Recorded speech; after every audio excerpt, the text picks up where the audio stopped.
Baltimore, huge fire drill loss. Brandon and I was talking on the phone like right before we got on about this game as we were watching it towards the end. This Ravens defense, actually a very similar games to what we saw last year for these two teams to roll 18 in the playoffs. But Baltimore, that defense, particularly Nate Wiggins, struggled a lot tonight. Yeah, Nate Wiggins did. Marlon Humphrey, not too much, but he still gave up quite a few plays where it's about 7-8 yards a pop. Jair Alexander was terrible. He got shredded on deep balls often. Part of that is also just because the pass rush never got home too. I mean, this is a defense just in general on paper that is extremely talented. We say that every year, but in big games, the team never shows up. The defense never shows up in big games. It feels like every game we watch, again, like if it's the Ravens playing Cincy like last year, where they won both games but barely, or it's like this with Buffalo, or the only time I can remember their defense showing up in a big game was their AFC Championship loss to Kansas City, and that's mostly because Lamar Jackson didn't really have that great of a game. But 9 times out of 10, when they're in big games, their defense gives up 30, 35, 40 points every single time. They don't stop anything. And I just don't understand it. It's a team that prides itself, franchise in general, that, when they've won Super Bowls, it's been because of an elite defense. We always keep saying why they can't get back. And for the longest time, I kept thinking, maybe it is Lamar's, playoff performances. And it has been to a degree, but it's also been, the other missing part of it is their defense can't stop a wet paper bag from scoring. So every time it's a different comparison. It has to be, right? I could see a plastic bag drifting through the wind, and that would score a touchdown on the Ravens secondary. Okay, Katy Perry. It's just so bad because when you look at the names, they are so talented. It's Alexander, it's Humphrey, it's Wiggins. On the line, it's Matabuke. There's names across that entire defense, and yet every year, when it matters most, when they have to have it, they can't do it.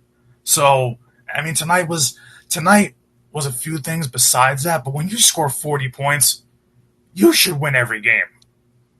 And it just didn't happen tonight. A lot of that really at the end was the defense. But we'll talk about the other reasons in a second, but the defense has to get talked about first because you my God, guys are literally Josh Allen's extending plays, yes. So your defense is kind of stressed out, to cover everybody for that long. But there was, especially those last couple drives, Josh Allen is finding guys wide, just standing there wide open, 30, 40 yards down the field. Particularly on the sideline, they couldn't cover both sidelines. It was unbelievable. I don't get it. It's like the Buffalo Bills receiving corps is nothing to write home about. It's a bunch of kind of misfits. Khalil Shakir is nice, but Josh Palmer's nothing special. They throw their running backs out of the backfield a little, quite a bit. Dalton Kincaid's a good tight end, not a great one. There's not really many receiving options, and not much of there's not many vertical threats on that team. Keon Coleman's nice, but I don't think he's anything great special. But the thing is, they always find ways to just get open, especially when you're playing Baltimore. Baltimore just seems to, no matter who they're playing, to just give up deep shots at will. And it's like we're starting to sit here and wonder why they don't show up come playoff time, why they haven't won anything. It's really kind of a two-headed monster. It's Lamar's playoff performances, but it's also, I should say three-headed monster. It's Lamar's playoff performances, it's conservative play calling, especially later in games, which is the other problem that we're going to talk about a little bit, and it's the defense. It's really, that's what it comes down to at this point. Yeah. Scoop, do you agree with that sentiment? Somewhat. I am going to push back on a couple things. Because you mentioned the three-headed monster at the end. And first off, I do want to say, and I think that I know that the Lamar playoff narrative has been a dead horse. It's been beaten for the last 5 years. But I will say, the last 2 seasons he was in the playoffs, in those 4 games, He's got a 67% completion percentage, 7 touchdowns, 2 picks, passer rating of 106, and of course what he's done on the ground. So I think that this narrative that he's the same quarterback in the playoffs that he was pre-COVID era, I think that narrative needs to be dispelled a little bit. I don't think that it's fair to hold him accountable for now. I mean, I know they're always going to be part of his record, but I don't think it's fair to hold him now as if he's the same quarterback as he was in 2019. You know, a lot of these veteran quarterbacks, you know, we don't hold them to the same,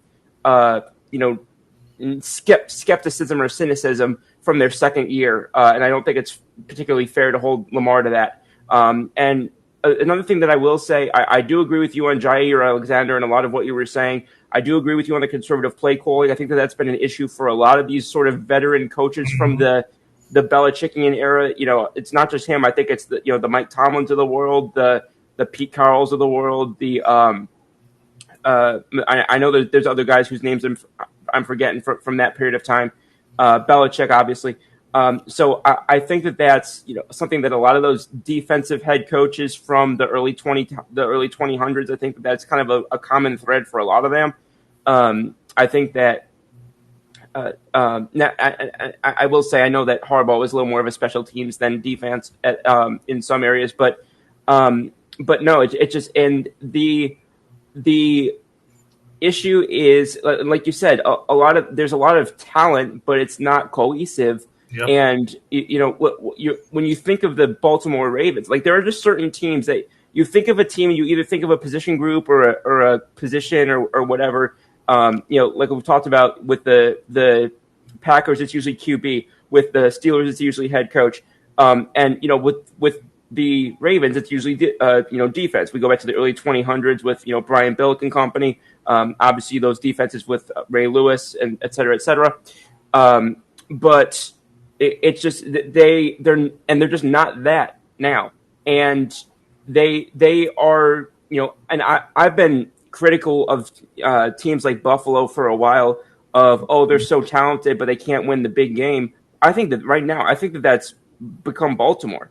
I think that that's become I think that they've become the team that it's like, okay, we talk about this with a lot of teams. We talk about this with Pittsburgh. We talk about this with Green Bay. We talk about this with Buffalo. Like all these teams that it's like, yeah, they're great on paper, but they can't win the big game. I think Baltimore is entering that conversation. And but the misnomer that I think is that people look at them as that and they think, they automatically think, it's tied to this narrative or tied to this issue with Lamar in big games or Lamar in the playoffs.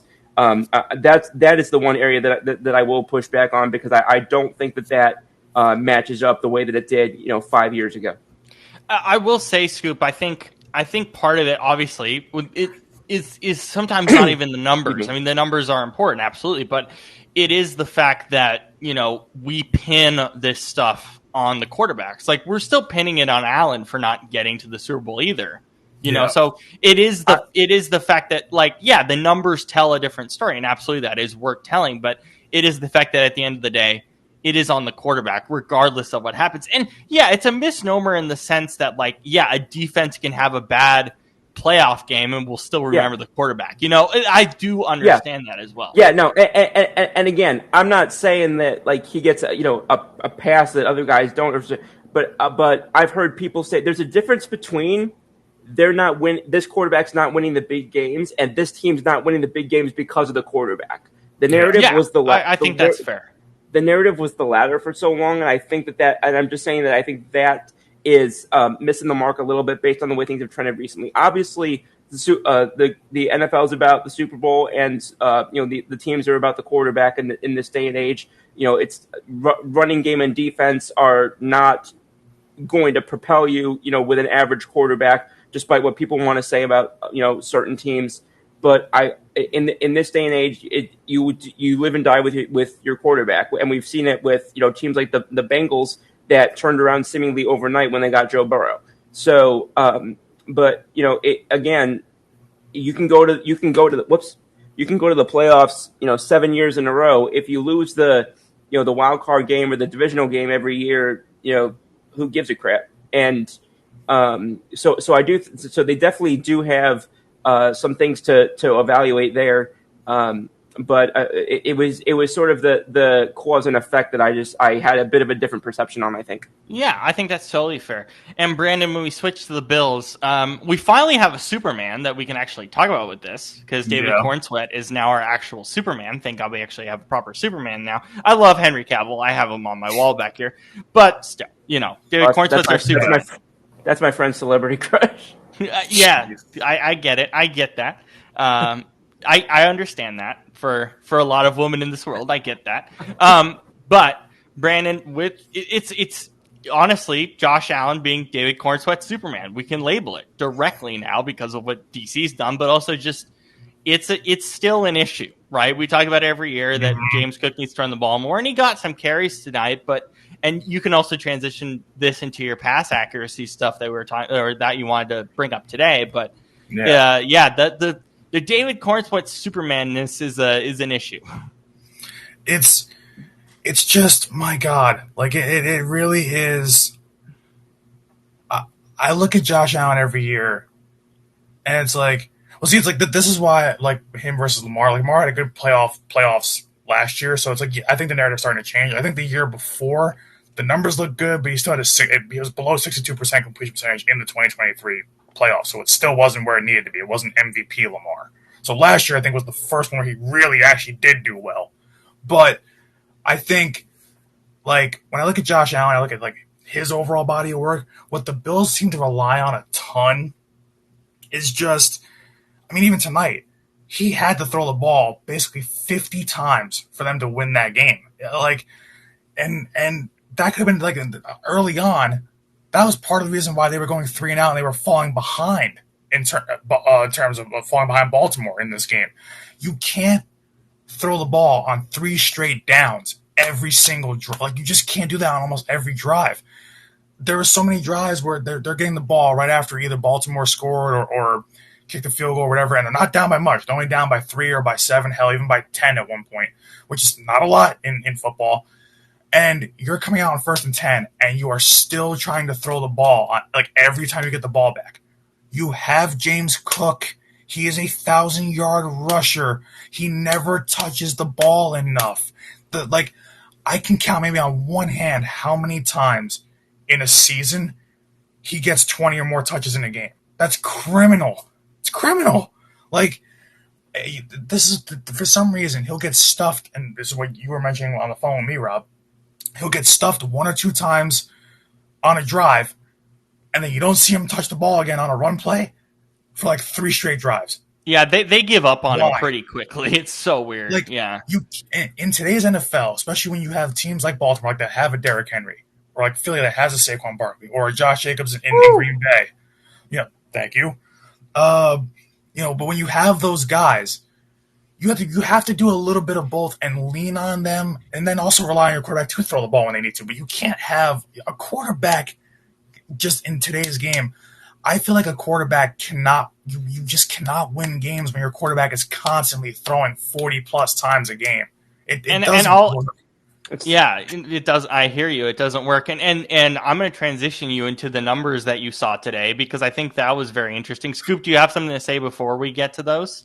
Yeah, well, just real quick, because I had gone back, and I don't have the numbers in front of me right now, but I've gone back and I've done some looking into that. And you go back to the Roethlisberger Steelers, and even the Dak Cowboys now. There's almost there's a very strong inverse correlation between throwing more than about 40 or so pass attempts and winning percentage. Typically, the higher your pass attempts are and the more imbalanced your rushing versus passing is, typically that's an indicator of more losing than winning. Yeah, and Brandon, that leads perfectly into what you're about to say here. Yep, because I looked at it because I was actually curious. I was talking on Discord, and I looked at because today, the Patriots only lost by 7, right, to Vegas? So they were never behind by a ton of points. 20 to 13. They were never really behind by a lot. They were never really behind in that game. So and same thing with the Saints-Cardinals game. The Saints only lost by 10. They were never really behind like that, like to the point where they had to throw so much. When you look at and now Josh Allen, tonight he's like kind of the one outlier, but that's 1 out of 10. Out of the top 10 guys through week 1 so far that have thrown basically in the top 10 in pass attempts through week 1, how many of those guys in the top 10 do you think won their games? Rob knows, but You how want to many? guess? How many guys in the top 10 do I think won their games? Yeah. I'll go with 2. Yep, exactly. Yeah, 2. Two. It's 2. Right on the money. It has to update tonight, so it could be 3 because Josh Allen had a ton tonight. But okay, so yeah, it just updated now. So in the top 10, we have Allen 1. I mean, shouldn't have, but he did 1.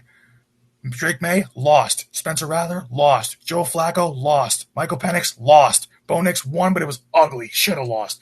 Goff lost. Mahomes lost. Wilson lost, and Purdy won. So you have so that knocked out the other guy that was top 10 before. I have a question. Was Purdy at the bottom of that list?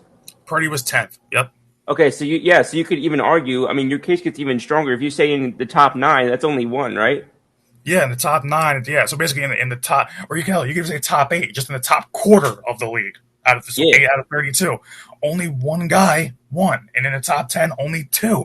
And the thing is, when you get towards the bottom of this list, and I was telling Rob, when you get from basically about 12 on, like, so from 12 to or even just 12 to 25, forget 32, from 12 to 25, like, what, that's 13, 14 guys? I think 10 or 11 of them won. So I hate it when teams get so pass happy. And the thing is, a lot of times it's just your running game. You're trusting your running game, but you gotta trust your running backs to not only sustain drives, but to eat clock. Because we've seen this a lot of times when teams get too pass happy and they keep going 3 and out in like 30 seconds. You're not going to win a lot of games.